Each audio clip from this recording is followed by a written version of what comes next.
नमस्कार मित्रों, स्वागत है आपका हमारे चैनल भारत की कथाएं में। अभी तक आपने हमारे चैनल भारत की कथाएं को सब्सक्राइब नहीं किया है तो सबसे पहले सब्सक्राइब कर लें। तो चलिए शुरू करते हैं आज की कथा। रामायण के अनुसार नारी गहने क्यों पहनती हैं? तो चलिए आपको बताते हैं। भगवान राम ने धनुष तोड़ दिया था। सीता जी को 7 फेरे लेने के लिए सजाया जा रहा था तो वह अपनी माँ से प्रश्न पूछ बैठी, माताश्री इतना श्रृंगार क्यों?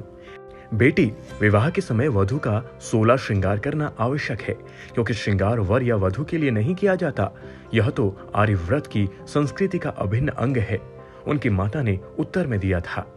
अर्थात सीता जी ने पुनः पूछा, इस मिस्सी का आर्यव्रत से क्या संबंध है?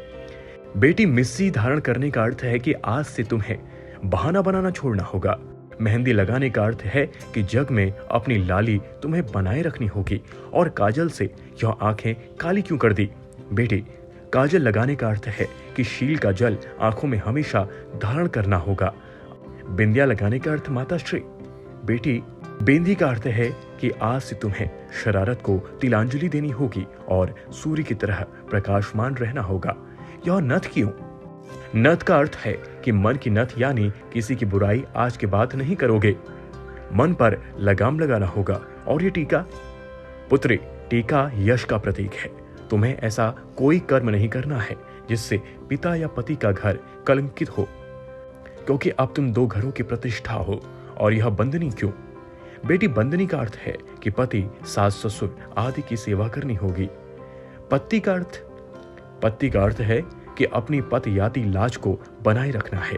लाज ही स्त्री का वास्तविक गहना होता है। कर्णफूल क्यों? हे सीते, कर्णफूल का अर्थ है दूसरों की प्रशंसा सुनकर हमेशा प्रसन्न रहना होगा। और इस हंसली से क्या तात्पर्य है? हंसली का अर्थ है कि हमेशा हंसमुख रहना होगा। सुखी नहीं, दुख में भी धैर्य से काम लेना होगा। मोहनलता क्यों? मोहन माला का अर्थ है कि सबका मन मोह लेने वाले कर्म करती रहना। 9 हार और बाकी गहनों का अर्थ भी बता दो माताश्री। पुत्री, 9 हार का अर्थ है कि पति से सदा हार स्वीकारना सीखना होगा। कड़े का अर्थ है कि कठोर बोलने का त्याग करना होगा। बांक का अर्थ है कि हमेशा सीधा सादा जीवन व्यतीत करना होगा। छल्ले का अर्थ है कि अब किसी से छल नहीं करना। पालय का अर्थ है कि बड़ियों के पैर दबाना, उन्हें सम्मान देना, क्योंकि उनके चरणों में ही सच्चा स्वर्ग है। और अंगूठी का अर्थ है कि हमेशा छोटों को आशीर्वाद देते रहना। माताश्री, फिर मेरे अपने लिए क्या श्रृंगार है?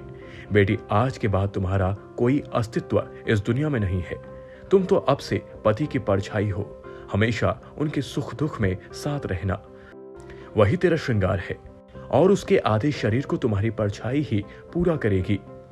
हे राम कहते हुए सीता जी मुस्कुरा दी, शायद इसलिए कि शादी के बाद पति का नाम भी मुख से नहीं ले सकेंगे, क्योंकि अर्धांगिनी होने से कोई स्वयं का नाम लेगा तो लोग क्या कहेंगे। अभी तक आपने हमारे चैनल भारत की कथाएं को सब्सक्राइब नहीं किया है तो सबसे पहले सब्सक्राइब कर लें। चैनल को लाइक और शेयर करना ना भूलें।